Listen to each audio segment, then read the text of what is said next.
Assalamualaikum warahmatullahi wabarakatuh.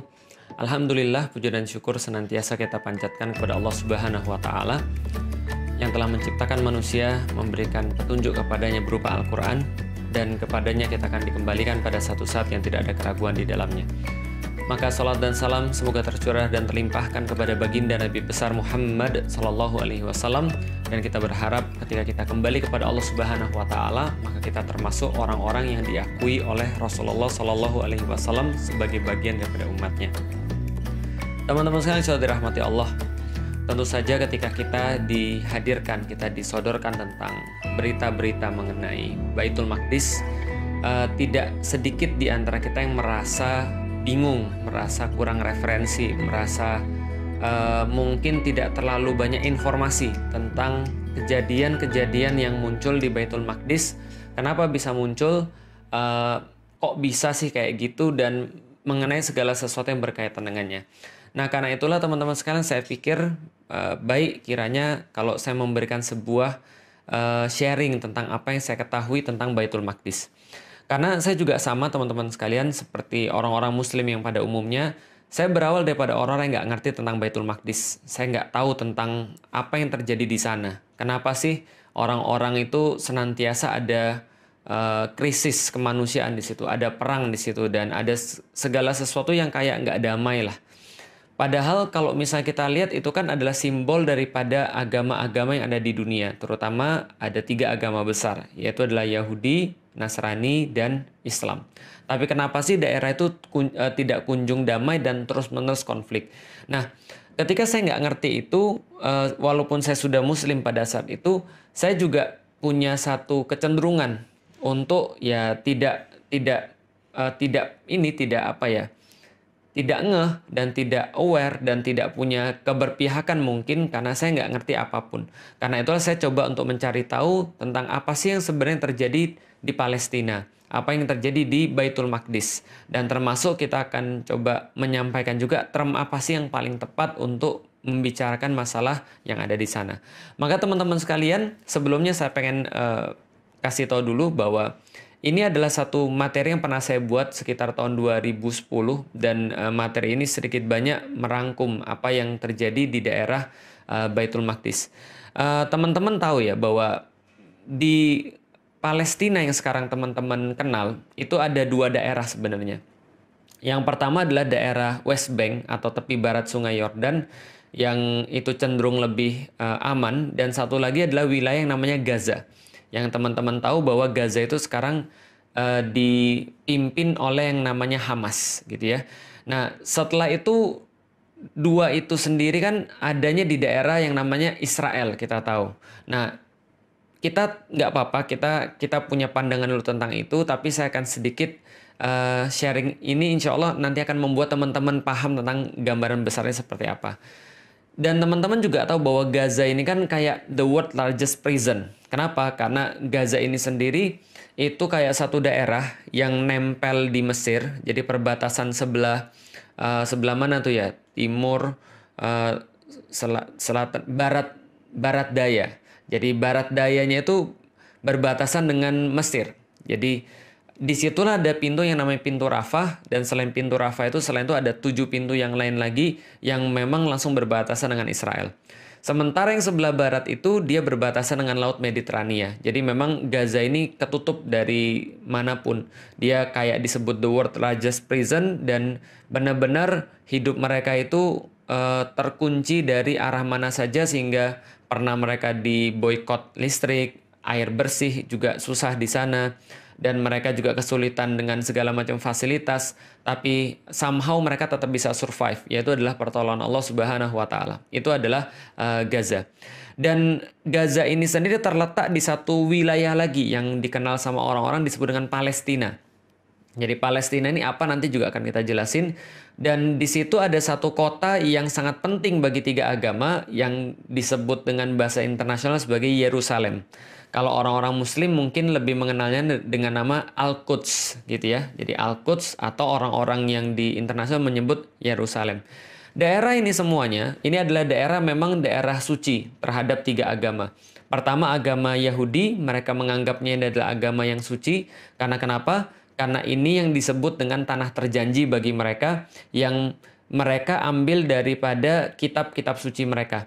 Jadi ini adalah tanah terjanji yang dijanjikan oleh Tuhan kepada orang-orang Yahudi atau Bani Israel.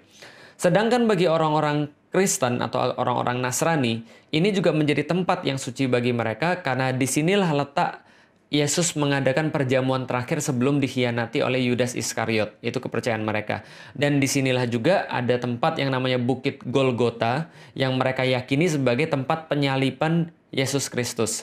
Walaupun tentu orang Muslim keyakinannya berbeda. Tapi ya kita cuma cerita kenapa sih tempat ini jadi sebuah tempat yang disucikan oleh 3 agama. Yang pertama adalah karena orang-orang Yahudi menganggapnya sebagai tanah terjanji. Yang kedua, orang-orang Kristen atau orang-orang Nasrani menganggap ini adalah sebagai tempat yang merupakan tempat terakhir perjanjian Yesus. Perjamuan terakhir Yesus. Lalu juga tempat disalibnya Yesus Kristus. Sedangkan bagi orang Muslim, kita sudah tahu bahwa tempat ini menjadi kiblat pertama kaum muslim, yaitu adalah Masjidil Aqsa itu sendiri. Maka di dalam Al-Quran Allah mengabadikan semuanya ini, betapa penting kaum muslim ini terhadap daerah yang kita sebut tadi dengan sebuah ayat yang disampaikan oleh Allah dalam surat Al-Isra. Subhanalladzi asra bi abdihi lailam minal masjidil haram ilal masjidil aqsal ladzi barakna haulahu. Jadi Maha Suci Allah yang telah memperjalankan hambanya pada malam hari dari Masjidil Haram kepada Masjidil Aqsa yang telah diberkahi sekelilingnya. Dan Rasulullah sendiri berpesan kepada kaum muslimin, kalau kalian itu jangan bersusah-susah untuk pergi kecuali ke 3 tempat, yaitu adalah Masjidil Haram, Masjid Nabawi, dan Masjidil Aqsa. Dan dalam banyak hadis-hadis yang lainnya, Rasulullah Shallallahu Alaihi Wasallam senantiasa menggarisbawahi pentingnya, indahnya, bagusnya, berartinya Masjidil Aqsa bagi kaum muslimin. Maka ini adalah menjadi sebuah tempat yang sangat penting bagi 3 agama di dunia. Khususnya di satu kompleks yang namanya Kompleks Masjidil Aqsa atau Haikal Sulaiman dalam pandangan orang-orang Yahudi. Jadi gini ceritanya teman sekalian. Nah, ini tentang term ya, tentang sebuah istilah. Kalau kita biasa menyebut Masjidil Aqsa, itu adalah berdasarkan Al-Quran. Subhanalladzi asra bi abdihi lailam minal masjidil haram ilal masjidil aqsa. Jadi Maha Suci Allah yang telah memperjalankan hambanya di malam hari dari Masjidil Haram kepada Masjidil Aqsa. Maka Masjidil Aqsa itu adalah satu tempat yang dinamakan Kompleks Al-Aqsa. Jadi Kompleks Masjidil Aqsa. Kenapa dikatakan kompleks? Karena memang pada saat itu bentuknya bukan kayak sekarang. Jadi bentuknya cuma sebidang tanah, dan sebidang tanah itu disebut dengan Masjidil Aqsa. Dan memang ya salahnya orang Indonesia adalah karena mereka tuh kalau bicara tentang masjid itu harus kayak ada bangunannya, harus ada kubahnya, harus ada bintang dan bulannya. Enggak sih sebenarnya. Ciri-ciri masjid atau syarat-syarat masjid itu sebenarnya cuma 3. Pertama adalah dia punya tempat, jadi satu tempat tertentu. Yang kedua adalah dia punya batas, gitu ya. Jadi batas-batas yang dikatakan masjid, sehingga kalau orang berada di dalamnya berarti berlakulah hukum-hukum masjid. Yang ketiga adalah dia punya kiblat, itu aja sih. Maka sebidang tanah itulah yang disebut dengan Masjidil Aqsa. Bukan seperti yang salah duga oleh beberapa orang-orang pada zaman sekarang. Oh, Masjidil Aqsa itu ya Ustadz ya, yang ada kubah emasnya. Bukan, itu kubah as-sakhra atau kubah batu. Karena Umar bin Khattab ketika pergi ke sana, dia melihat ada satu tempat dan ada batu di sana, dan dia berkata inilah tempat Rasulullah Shallallahu Alaihi Wasallam Mi'raj ke Sidratul Muntaha. Maka dibuatkan kubah di situ, maka dinamakan kubah yang melindungi batu atau kubah yang di bawahnya ada batu. Itu kubah sakhra yang berwarna emas. Sedangkan ada tempat lagi yang di depannya kubah sakhra. Itu ada satu masjid yang kubahnya warnanya abu-abu gitu ya. Itu juga bukan Masjidil Aqsa, tapi namanya adalah Masjid Kibli atau Masjid Kiblat. Dan yang dinamakan Masjid Aqsa kalau gitu apa? Yang dinamakan Masjid Aqsa adalah ya satu kota itu, satu kompleks itu yang dinamakan dengan Masjidil Aqsa. Di situ sendiri ada banyak sekali kubah-kubah, ada banyak sekali bangunan-bangunan, ada banyak sekali tempat wudhu dan seterusnya. Maka inilah yang disebut dengan Masjidil Aqsa. Sedangkan orang-orang Yahudi itu menganggap itu adalah Haikal Sulaiman. Dan Haikal Sulaiman ini memang sudah hancur sih. Nanti kita akan jelaskan. Tapi masih ada satu tembok yang tersisa daripada Haikal Sulaiman itu, yang mereka sebut dengan tembok ratapan. Yaitu adalah tembok kira-kira di sebelah barat daripada Masjidil Aqsa, atau sebelah barat daripada kompleks Al-Aqsa ini. Dan memang kompleks Al-Aqsa ini kita sudah tahu adalah kompleks yang sangat ancient, kompleks yang sangat kuno, yang memang disucikan oleh 3 agama. Nah, jadi sekarang teman-teman sudah tahu ya, kenapa sih Masjidil Aqsa itu disucikan oleh 3 agama. Pertama oleh orang-orang Yahudi, yang kedua adalah oleh orang-orang Nasrani, yang ketiga adalah oleh orang-orang Muslim.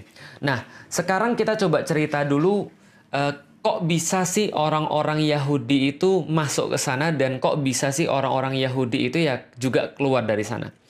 Pertama-tama teman-teman sekalian tahu bahwa Yahudi itu dulunya dikenal dengan nama Bani Israel. Jadi Bani Israel ini adalah keturunannya Nabi Yakub alaihi salam. Jadi Nabi Yakub sendiri itu bergelar Israel, yang artinya adalah kekasih Allah, dan dia punya 12 anak. Salah satunya teman-teman pasti sudah tahu. Jadi ada 12 anak dari 4 istri.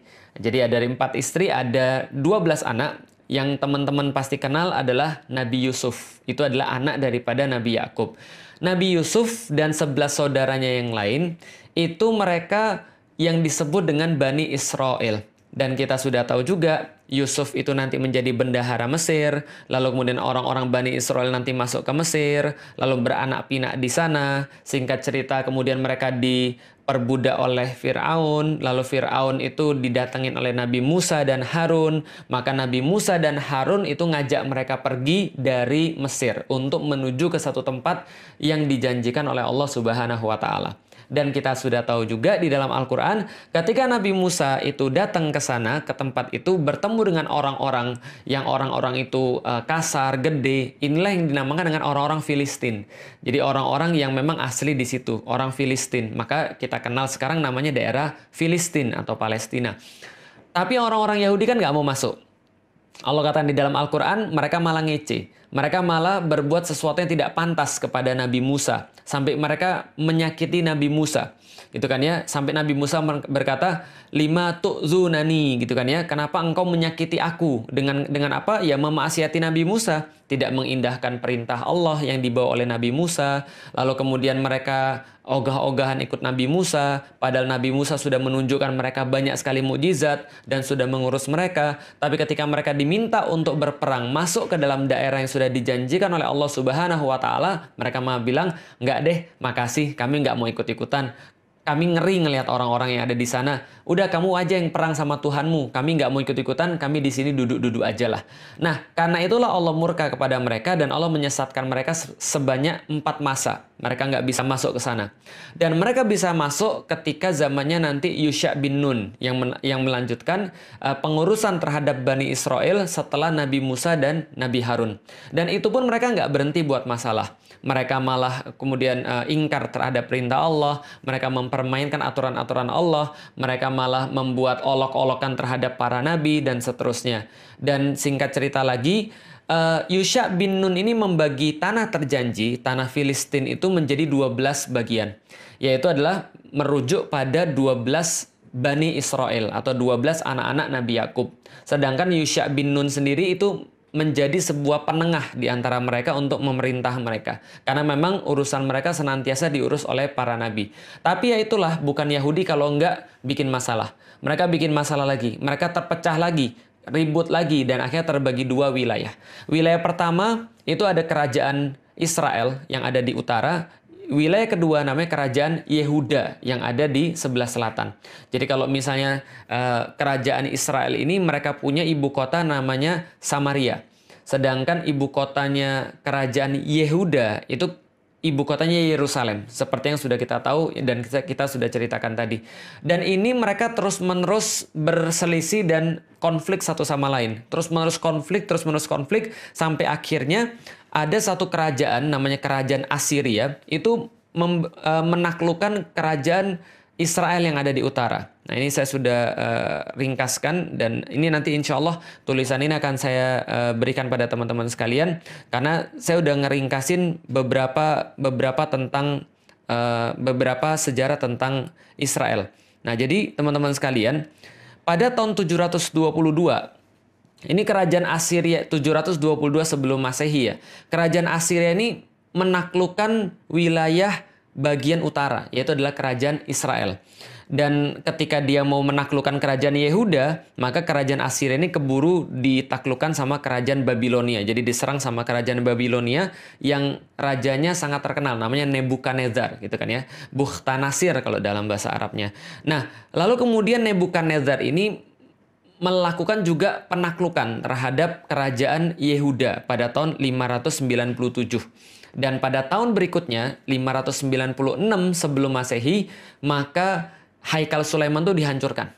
Jadi kompleks Masjidil Aqsa itu yang sudah dibuat haikal sama Nabi Sulaiman itu dihancurkan sama orang-orang Babilonia, Nebukadnezar. Dan setelah itu orang-orang Yahudi itu dibawa ke Babilonia semuanya. Disitulah banyak sekali orang-orang Yahudi yang hilang. Kenapa? Ada yang terbunuh, ada yang dibawa sebagai budak pergi ke Babilonia, dan mereka di sana cukup lama sampai akhirnya kerajaan Babilonia dikalahin oleh kerajaan Persia.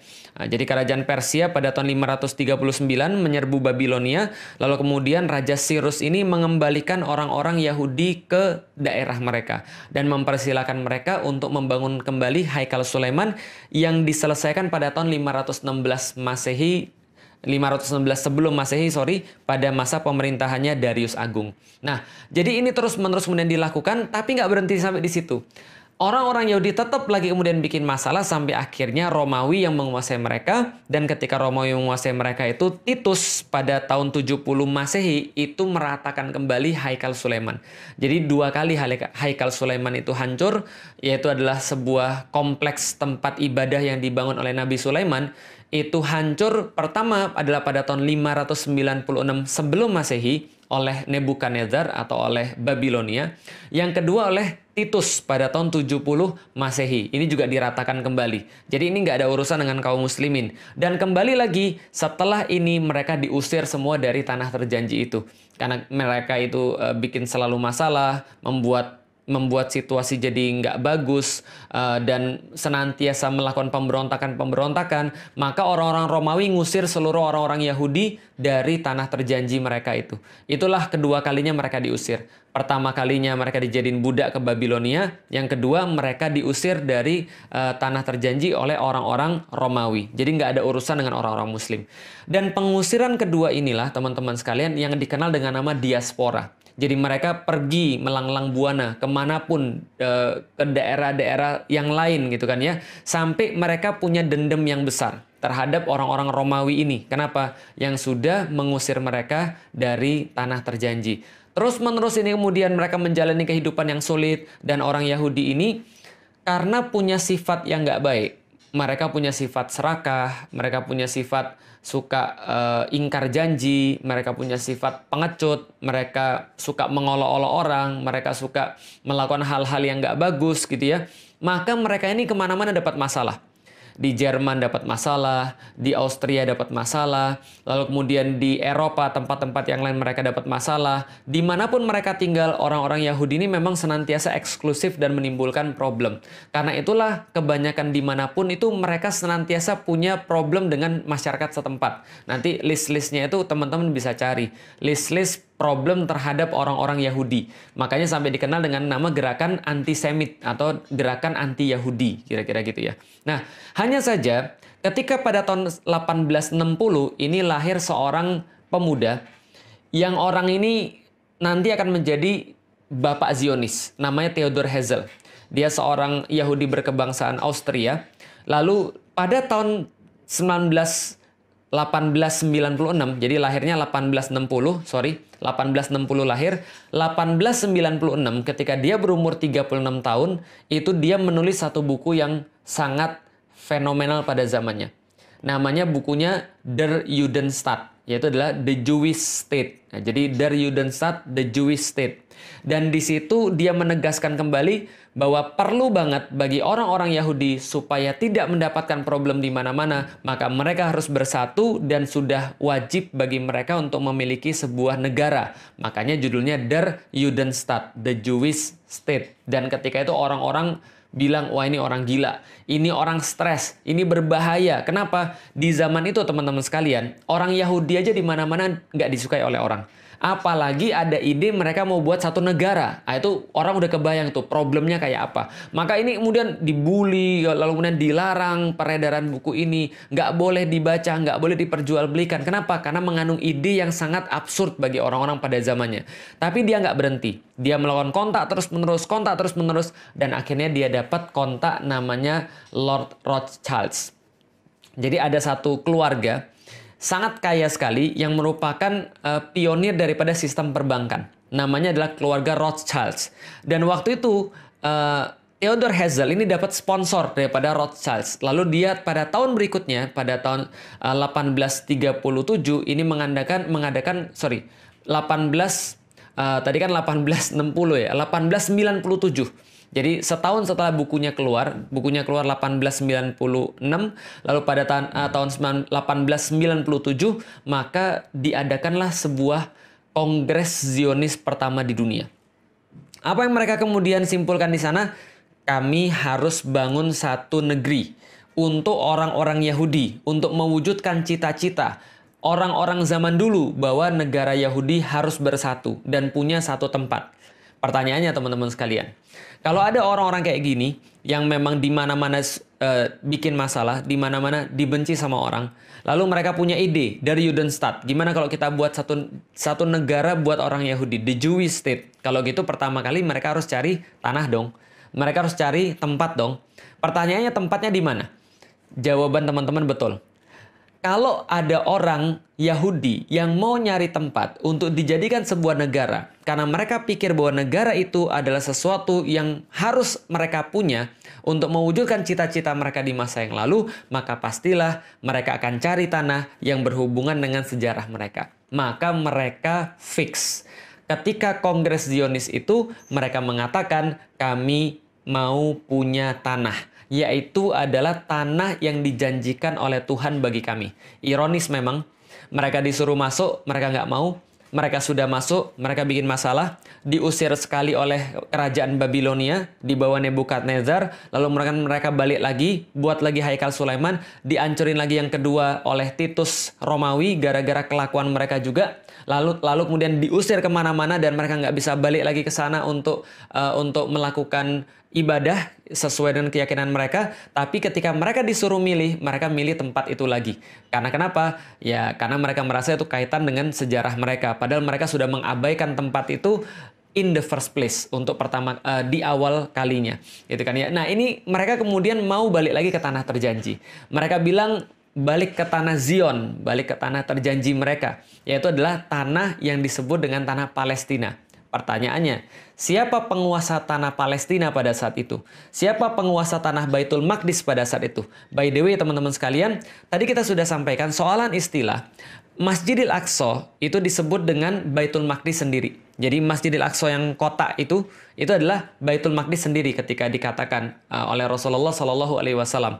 Kompleks Masjidil Aqsa itu dalam istilah Rasulullah, dalam istilah hadis adalah Baitul Maqdis. Kota Yerusalem sendiri dalam istilah hadis juga disebut dengan Baitul Maqdis. Dan tanah yang terjanji itu atau Ardul Mubarakah atau Ardul Muqaddas atau Ardul Muqaddasah itu adalah juga disebut dengan Baitul Maqdis. Jadi Baitul Maqdis itu ada tiga istilah. Pertama adalah istilah untuk kompleks masjidnya. Yang kedua adalah istilah untuk kota Yerusalemnya. Yang ketiga adalah untuk wilayah yang lebih besar yang dinamakan dengan bumi yang diberkahi atau bumi yang disucikan itu. Nah maka ini yang mereka pengen untuk mereka masuk ke sana. Siapa yang saat itu memiliki Baitul Maqdis atau tanah yang terjanji yang menurut orang Yahudi pengen mereka jadikan sebagai the Jewish state itu, yang memiliki adalah orang Muslim yang pada saat itu bersatu dalam satu kepemimpinan besar yang dinamakan dengan Khilafah Utsmani. Nah, Pemimpin Khilafah Utsmani pada saat itu namanya adalah Abdul Hamid II. Maka datanglah orang-orang Zionis kepada Abdul Hamid II untuk meminta izin. Mereka ingin mendirikan pemukiman untuk orang-orang Yahudi yang akan jadi cikal bakal negara Yahudi. Bagaimana kemudian respon daripada Abdul Hamid? Maka mereka datang kepada pemilik tanah terjanji yang mereka inginkan sebagai tempat pendirian negara Yahudi, yaitu adalah khalifah kaum muslim. Khalifah daripada kekhilafan Utsmani yang pada saat itu adalah Sultan Abdul Hamid II. Maka apa respon daripada Sultan Abdul Hamid kepada Theodor Herzl dan juga kelompoknya? Ini adalah yang bisa kita dapatkan. Maka Sultan Abdul Hamid tidak ingin menemui Herzl, lalu mengirim pesan kepadanya, beritahu pada para Yahudi yang tidak sopan itu bahwasanya hutang-hutang Utsmani itu bukan merupakan perkara yang hina. Prancis pun punya hutang dan tidak mempengaruhi mereka. Yerusalem adalah bagian dari tanah kaum muslim sejak Khalifah Umar menerima tanah itu dari Safronius. Dan aku tidak ingin menanggung malu dan beban sejarah dengan menjual tanah suci yang telah diamanahkan itu kepada para Yahudi, lalu mengkhianati amanah dan kepercayaan umat. Yahudi simpan saja harta mereka, sebab Utsmani tidak akan bersembunyi di balik istana-istana yang dibuat dari uang musuh-musuh Islam. Jadi teman-teman sudah tahu juga bahwa Utsmani pada saat itu berada dalam kondisi yang sangat-sangat decline, menurun, hutang-hutangnya banyak dan mereka tidak memiliki cash flow yang baik. Maka orang-orang Yahudi itu datang dengan menawarkan uang untuk mereka, dan itu adalah respons daripada Sultan Abdul Hamid pada 1987. Tapi tentu saja Yahudi tidak akan pernah menyerah gitu kan ya, ketika mereka 1897 maaf.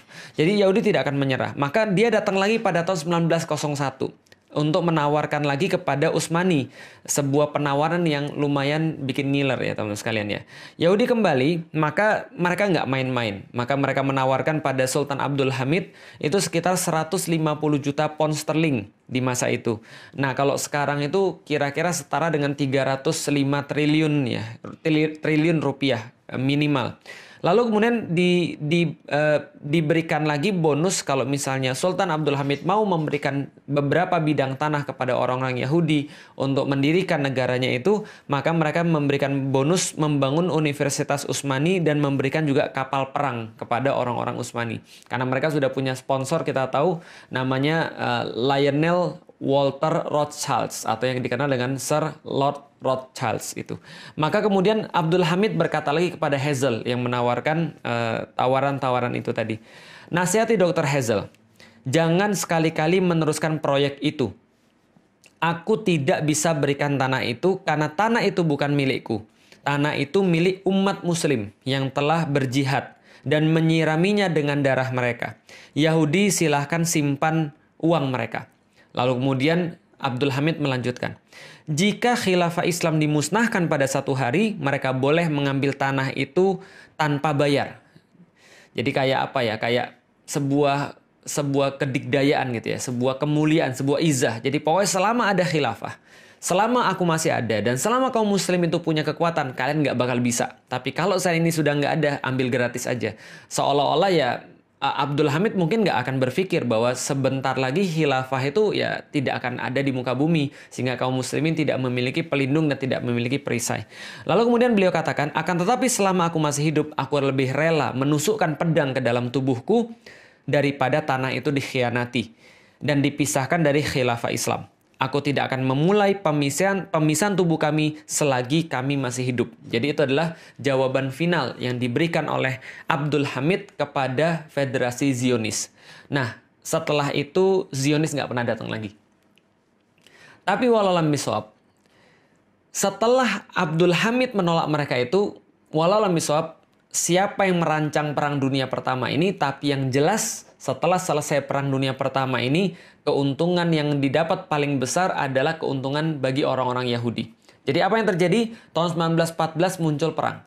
Pada saat itu ada blok sekutu melawan blok sentral. Blok sekutu itu diketuai oleh Inggris dan Perancis. Blok sentral itu diketuai oleh Jerman. Dan pada saat itu teman-teman sekalian, Khilafah Utsmani itu berada bareng dengan blok sentral. Loh kok bisa jadi bareng blok sentral berada sama Jerman? Itulah satu misteri yang sampai sekarang orang-orang juga heran. Kenapa Utsmani tidak mempertahankan netralitasnya, justru malah gabung sama blok Jerman? Dan kita sudah dapat sampai sekarang bahwa ada banyak sekali intrik yang terjadi di Khilafah Utsmani pada saat itu, bahwa sultan yang ada hanya sekedar sultan kayak apa ya, simbol saja, tapi pemerintahan itu sebenarnya dijalankan oleh satu partai yang partai itu tidak mau dikendalikan oleh sultan. Jadi berada di luar kendali sultan. Dan mereka punya satu menteri, yang menteri ini akhirnya justru membuat kesepakatan rahasia dengan Jerman ketika justru Jerman sudah mengumumkan perang terhadap sekutu. Maka seolah-olah sekutu bilang, ya udah kalau gitu Utsmani adalah bagian daripada blok sentral. Maka Utsmani mau nggak mau harus ikut perang. Karena seolah-olah sudah ya memang ikut perang. Nah itulah dalam tanda kutip ketidaksengajaan orang-orang Utsmani, Khilafah Utsmani untuk ikut perang. Dan hasilnya sudah kita ketahui, berakhir pada tahun 1916 dimenangkan oleh pasukan sekutu, dan saat itu seluruh yang kalah itu harus menanggung pembiayaan perang dan sekaligus kerugian perang. Nah, khusus untuk Utsmani, maka wilayah-wilayahnya itu dibagi oleh Inggris dan Prancis lewat perjanjian Sykes-Picot pada tahun 1917. Sykes ini adalah seorang komandan dari Inggris, Picot ini adalah seorang komandan dari Prancis. Mereka bersepakat untuk berunding dan membagi wilayah-wilayah Utsmani. Dalam perjanjian ini, maka mereka membagi wilayah-wilayah, ada wilayah bagi Inggris, ada wilayah-wilayah bagi Prancis, dan mereka menggunakan ada satu wilayah bersama, wilayah khusus, yaitu adalah wilayah Palestina dan sekitarnya. Itu dikasih wilayah khusus. Tapi sebenarnya yang punya siapa? Yang punya adalah Inggris. Ketika kita sudah paham bahwa Inggris memiliki wilayah kaum muslim termasuk wilayah Palestina atau wilayah Baitul Maqdis, berikutnya kita sudah duga. Lord Rothschild langsung nulis surat permintaan kepada pemerintah Inggris, lalu direspon oleh Menteri Luar Negeri Inggris yang pada saat itu dijabat oleh Lord Balfour. Jadi Arthur James Balfour. Maka Arthur James Balfour itu mengeluarkan satu deklarasi yang kita kenal dengan nama Deklarasi Balfour. Nah, jadi Deklarasi Balfour ini dikeluarkan pada tanggal 2 November 1917, yaitu adalah kata-kata kira-kira begini. Dear Lord Rothschild, I have much pleasure in conveying to you on behalf of His Majesty Government the following declaration of sympathy with Jewish Zionist aspiration, which has been submitted to and approved by the Cabinet. His Majesty Government view with favor the establishment in Palestine of a national home for the Jewish people and will use their best endeavors to facilitate the achievement of this object. It being clearly understood that nothing shall be done which may prejudice the civil and religious rights of existing non-Jewish communities in Palestine, or the rights and political status enjoyed by Jews in any other country. I should be grateful if you would bring this declaration to the knowledge of the Zionist Federation. Jadi pertama kali yang memberikan tanah itu kepada orang-orang Yahudi adalah Inggris. Dan Inggris memperkuat ini lewat diterbitkannya Mandate for Palestine. Pada tahun 1922, Inggris yang pada saat itu mengetuai Liga Bangsa-Bangsa atau League of Nations ini memberikan Mandate for Palestine untuk menjadikan legitimasi bagi orang-orang Yahudi untuk pindah ke tanah terjanji versi mereka dan mendirikan negara Yahudi. Nah, seperti yang sudah kita duga, sejak tahun 1920, 1921, 22 sampai dengan 1939, sampai dengan 1940 dan seterusnya, itu puluhan ribu, bahkan ratusan ribu atau lebih besar lagi, jutaan orang itu pindah untuk menuju kepada tanah terjanji. Yaitu adalah tanah yang diberikan oleh Inggris kepada orang-orang Yahudi. Dan apa yang kemudian berikutnya terjadi? 29 November 1947, pasca Perang Dunia Kedua, di mana pemimpin dunia sekarang sudah berganti, awalnya adalah Inggris berganti menjadi Amerika, maka Amerika mengubah dari Liga Bangsa-Bangsa, daripada League of Nations menjadi United Nations, menjadi Persekutuan Bangsa-Bangsa, PBB. Maka PBB inilah yang akhirnya seolah-olah menjadi penengah untuk menyelesaikan konflik yang ada di Palestina. Mereka bilang, kalau gitu kita bagi dua aja. Ini perampokan yang sangat luar biasa. Penjajahan yang di awal diamini oleh PBB adalah penjajahan atas negeri Palestina, penjajahan atas negeri Baitul Maqdis. Kenapa? Karena mereka langsung membagi wilayah menjadi dua, ada wilayah Israel yaitu ada 55% daripada tanah Palestina, sedangkan 45% diberikan kepada orang-orang Arab. Itu adalah usulan daripada PBB, namanya UN Partition. Partisi yang diberikan oleh PBB pada tahun 1947 tanggal 29 November. Nah, ini adalah satu penjajahan dan satu perampokan yang besar. Menindaklanjutin itu semuanya, orang-orang Israel kemudian mendirikan negara Yahudi. Jadi Israel Declaration on a Jewish State. Jadi mereka akhirnya memenuhi apa yang mereka inginkan. Mereka bentuk Der Judenstaat pada tanggal 14 Mei 1948, di mana Perdana Menteri pertamanya adalah David Ben Gurion. Maka pada tanggal itu didirikan negara Yahudi, negara Israel, dan sekaligus menjadikan Palestina stateless. Menjadikan Palestina itu tidak punya negeri, tidak punya hak sebagai manusia. Karena itulah apapun yang mereka lakukan senantiasa pasti mereka yang salah. Kenapa? Karena mereka tidak diakui oleh hukum internasional. Yang diakui adalah Israel oleh PBB. Siapa yang memerintahkan? Amerika. Dari sini teman-teman sudah tahu bahwa siapa bapaknya Israel atau negara Israel laknatullah itu, siapa yang kemudian menjadi bapak daripada negara penjajah yang bengis itu? Yang menjadi bapaknya adalah Inggris. Yang menjadi ibunya siapa? Yang menjadi ibunya adalah Amerika. Lalu siapa yang menjadi bidannya? Bidannya adalah PBB. Sehingga kalau kita tahu semua itu, nggak mungkin Inggris, nggak mungkin Amerika, nggak mungkin PBB akan menguntungkan bagi orang-orang yang terjajah di Palestina. Pasti mereka akan menguntungkan anak mereka yang mereka lahirkan, yaitu Israel itu tadi. Jadi kalau berharap pada mereka ya, itu sama aja kayak Anda berharap mimpi di siang bolong kan gitu kan ya. Nah, setelah itu kemudian banyak sekali kemudian protes daripada orang-orang Arab pada saat itu dengan keberadaan Israel, lalu diakhiri dengan perang 6 hari. Perang 6 hari ini secara ajaib keroyokan daripada Syria, Irak, Yordan, Saudi, Mesir itu dimenangkan oleh orang-orang Israel secara ajaib. Tapi yang terjadi sebenarnya adalah ya pengkhianatan kaum muslimin, pengkhianatan penguasa-penguasa negeri kaum muslimin. Mereka seolah-olah ingin mengenyahkan Israel, tapi sebenarnya mereka hanya punya kepentingan masing-masing. Pengkhianatan penguasa Mesir, pengkhianatan penguasa Yordan, dan seterusnya. Sehingga waktu itu justru orang-orang Israel mengukuhkan satu mitos bahwa mereka itu tidak pernah terkalahkan. Kaum muslimin hancur, dan kemudian seolah-olah Israel tidak tersentuh, dan menjadilah kita seperti sekarang. Nah, teman-teman bisa lihat, ini adalah wilayah pada tahun 1946. Jadi yang paling kiri itu adalah ketika PBB belum mengumumkan, sebelum PBB mengumumkan berdirinya negara Israel, itu yang warna putih adalah pemukimannya orang-orang Israel. Lalu yang di sebelahnya adalah wilayah tahun 1947, ketika PBB mengumumkan berdirinya negara Israel. Perampokan terbesar. Lalu kemudian sebelah kanannya lagi wilayah setelah tahun 1967. Setelah perang 6 hari yang direkayasa tadi dan pengkhianatan para penguasa-penguasa muslim terhadap umat muslim sendiri di seluruh dunia. Dan yang sebelah kanan adalah tahun 2000. Setelah resolusi-resolusi PBB, perjanjian-perjanjian yang berusaha dibuat yang kayaknya menguntungkan selalu bagi orang-orang Yahudi, Israel, dan mereka juga senantiasa untuk mengingkarinya, janji lalu berkhianat, ya kita sudah tahu seperti apa kelakuan mereka dari dulu. Setelah perjanjian-perjanjian damai itu, wilayah kaum muslimin semakin berkurang dan wilayah mereka terus bertambah. Itu yang terakhir tahun 2000. Tahun 2020, 2021 lebih parah lagi daripada semuanya itu. Makanya kemarin yang memicu keributan adalah ketika daerah Sheikh Jarrah itu kemudian diambil oleh orang-orang Israel dengan sekendak hati, tanpa ada hukum. Ya memang nggak ada hukum di situ. Kenapa nggak ada hukum? Karena orang-orang Palestina itu nggak punya negara. Orang-orang Muslim yang ada di situ itu stateless. Mereka nggak punya negara, nggak punya hukum yang bisa melindungi mereka. Maka apapun yang mereka lakukan senantiasa salah.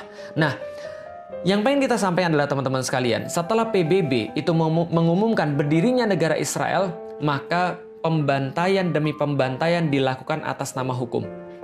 dan hilangnya nyawa, meregangnya nyawa orang-orang yang ada di Palestina, yang ada di Baitul Maqdis, yang mereka adalah Muslim, dan itu tidak dianggap sebagai kejahatan kemanusiaan. Kenapa? Karena bagi orang-orang yang ada di PBB, bahkan orang-orang di Palestina itu bukan manusia. Kenapa? Karena mereka tidak diakui sebagai manusia. Stateless, mereka tidak punya negara, sehingga mereka tidak bisa untuk dibela secara hukum.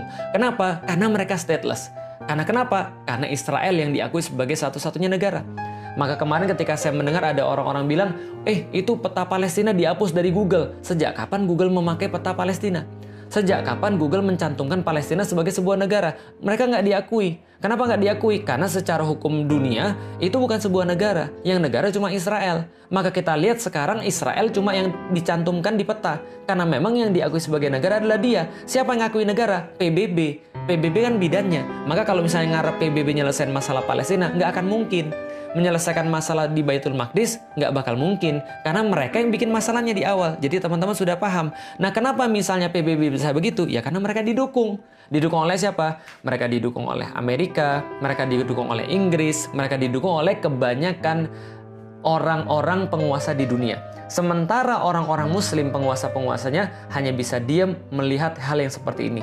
Kalaupun ada yang berbicara, alhamdulillah ada yang berbicara, maka yang berbicara ini posisinya terjepit. Maka yang berbicara ini tidak bisa berbicara lantang. Kenapa? Mereka tidak bisa mengerahkan pasukan militer ke sana karena bertentangan dengan hukum internasional. Maka ini yang kemudian bisa kita lihat pada saat ini. Nah, apa yang bisa kita lihat pada Januari 2009 misalnya, ketika orang-orang Israel laknatullah menunjukkan kebiadabannya sekali lagi kepada kaum muslimin dengan menghujani kaum muslimin dengan rudal-rudal, dengan senjata-senjata kimia yang sangat tidak manusiawi, tapi tetap aja dibela sama Amerika. Obama misalnya berkomentar, Israel have a rights to defend itself. Kenapa? Karena ketika munculnya pun ketika dia pengen jadi presiden, ya dia berpidato di depan AIPAC, American Israel Public Affairs Committee, dan mengatakan komitmennya untuk mendukung orang-orang Israel dan mendukung kemuktahiran senjata-senjata Israel sebesar 30 miliar US dollar. Jadi ini yang kemudian dijanjikan oleh Amerika terhadap pemerintahan Israel. Dan mereka menggunakan ini sebagai kayak komitmen. Kalau misalnya mau jadi presiden ya harus dukung Israel. Kalau nggak mau dukung Israel ya susah untuk jadi presiden. Kenapa? Karena nggak didukung oleh komunitas Israel, nggak didukung oleh komunitas Yahudi. Lalu gimana dengan penguasa-penguasa Muslim? Ya itu yang kita kemudian agak miris. Kok bisa ada orang-orang Muslim yang justru diam ketika melihat saudara-saudara Muslimnya dizolimi dengan kata-kata itu bukan negara saya. Bahkan Mesir itu menghalangi orang-orang yang mau untuk mengungsi, menghalangi suplai air bersih dan menghalangi suplai logistik ke situ. Bahkan negeri-negeri yang lain juga nggak peduli melihat kondisi itu, seolah tutup mata. Padahal mereka sama-sama orang-orang Arab. Padahal mereka sama-sama Muslim. Mereka sama-sama Qur'annya sama, kiblatnya sama, Rasulnya sama. Tapi mereka tidak bisa berbuat apapun, bahkan cenderung diam, bahkan bekerja sama dengan penjajah-penjajah Israel ketika kaum muslimin sedang dibunuh di situ. Ini adalah sesuatu yang sangat miris sekali teman-teman sekalian. Nah, maka apa yang bisa kita lakukan teman-teman sekalian? Ketika kita melihat semua ini ya nggak ada yang bisa kita lakukan. Yang bisa kita lakukan ya sesuatu yang tidak esensial. Seperti berdoa dan berdonasi. Mungkin sharing tentang perkara-perkara kayak gini. Nggak ada yang bisa kita lakukan lebih daripada itu. Kenapa? Karena kalau teman-teman nyimak dari awal, kita jadi tahu permasalahan kaum muslimin adalah karena mereka tidak bersatu. Karena mereka tidak bersatu, mereka tidak punya kekuatan. Kenapa mereka tidak punya kekuatan? Mereka tidak punya kepemimpinan. Maka yang bisa menyelesaikan permasalahan Palestina, permasalahan Baitul Maqdis adalah ketika kaum muslimin itu bersatu dan mereka punya kepemimpinan sehingga mereka terorganisir dengan kekuatan mereka. Itu yang terjadi pada masa-masa yang lalu ketika orang-orang Yahudi tidak bisa berbuat apapun. Mereka tidak bisa untuk menyerang kaum muslimin. Mereka tidak bisa untuk menakut-nakuti kaum muslimin. Mereka tidak bisa untuk berbuat seenaknya ketika kaum muslimin masih punya kekuatan pada masa lalu di bawah kekhilafan Utsmani tadi itu. Maka tidak ada yang bisa menyentuh Baitul Maqdis. Kenapa? Karena kaum muslimin akan membela dengan darah mereka. Kaum muslimin akan membela kehormatan negeri mereka dengan seluruh kekuatan yang mereka punya. Tapi sekarang ketika itu tidak ada, maka kita tidak bisa berbuat apapun. Karena kita tidak punya kekuatan, kita tidak punya persatuan. Lalu gimana caranya? mengacu pada Rasulullah Shallallahu Alaihi Wasallam, maka yang pertama adalah kita harus berjihad secara ilmu. Pahami tentang Baitul Maqdis, ngerti tentang Baitul Maqdis, pahami tentang Palestina. Apa yang harus kita perjuangkan sebenarnya? Perjuangan apa yang tidak akan punya buah? Perjuangan mana yang dilakukan oleh Rasulullah Shallallahu Alaihi Wasallam? Misal, kalau orang nggak ngerti teman-teman sekalian terhadap masalah ini, maka dia akan bilang, oke, kalau gitu kita akan minta agar kita kembali pada daerah 1947. Yaitu adalah ketika PBB membagi dua wilayah ini, yaitu adalah wilayah Israel 55% dan wilayah kaum muslim 45%. Ini salah, karena mereka nggak ngerti. Kok malah diperjuangkannya adalah wilayah ketika terjadi perampokan. Kayak kita, ada orang tiba-tiba masuk ke rumah kita, lalu dia bilang, saya bawa surat dari RT. Bahwa mulai dari hari ini, RT bilang bahwa rumah ini kita harus bagi dua. Kamu tinggal di WC dan di dapur, saya ambil selain itu. Emang kita terima kalau kayak gitu? Ini kan perampokan. Ini kan penjajahan. Kok kita malah terima yang kayak gitu? Kok malah kaum muslimin menyerunya pada wilayah 1947? Kita nggak mau. Kita nggak mau wilayah 1947. Kita nggak mau wilayah 1967. Apalagi setelah Perang 6 Hari. Kita nggak mau wilayah yang sekarang. Dan bahkan kita nggak mau wilayah sebelum UN mengatakan partisi, yaitu adalah wilayah tahun 1946. Kita juga nggak mau. Yang kita mau apa? Itu adalah wilayah kaum muslimin. Penjajah harusnya dienyahkan. Orang yang merampok harusnya nggak boleh di situ. Ini adalah solusi sebenarnya. Maka solusi terhadap penjajahan ya berarti dibebaskan. Sebagaimana Umar bin Khattab membebaskan Baitul Maqdis. Sebagaimana Salahuddin Al-Ayyubi membebaskan Baitul Maqdis. Jadi penjajah itu bukan negosiasi. Tapi penjajah itu harusnya diusir. Sebagaimana penjajah Belanda itu diusir dari Nusantara. Bukan bernegosiasi, gitu loh maksudnya. Nah, maka kita harus kemudian yang pertama adalah jihad ilmu. Dan Rasulullah Shallallahu Alaihi Wasallam mencontohkan bahwa ini dilakukan sepanjang 14 tahun.